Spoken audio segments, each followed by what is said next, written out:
As dozens of families celebrate this holiday along the American River, a warning about high levels of E. coli contamination. The State Water Board issued the warning on Monday as a result of their weekly testing of certain parts of the river. CBS 13's Sharon Roger is live at Tiscornia Park for us, getting answers about whether the levels are safe to swim in. Sharon. Yeah, Tony and Adrian, as you can imagine, a pretty popular place for people to come and enjoy their 4th of July holiday. Many not even aware about the E. coli levels. Others tell me they came prepared, knowing the precautions to take. Now, the county says even though some levels have been detected to be high, it does not necessarily mean that there's a risk to the public.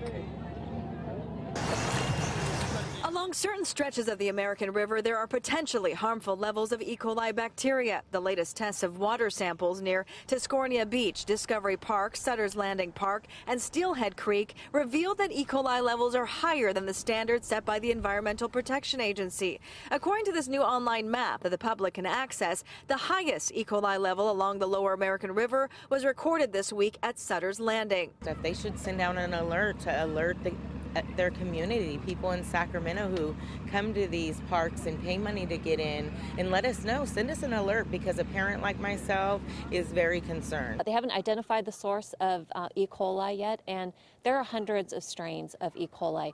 Only a very few are put your health at risk. Most strains of E. coli are harmless, and the county says without knowing the source of the contamination, there's no need for major concern.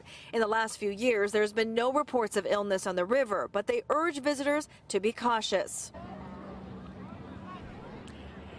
And again, that's the big question. What is the source of this E. coli bacteria? But out here live, you see a lot of people taking a dip, taking a cool-off dip on this 4th of July holiday, but you are urged to take some precautions. Do not drink the water. Make sure you don't wash any clothes or dishes in the water. If you are sick, don't get in the water. And also, if you have any cuts or open wounds, it's best to stay out. Well, some good advice there. All right, Sharon Roger reporting live for us along the American River. Thanks.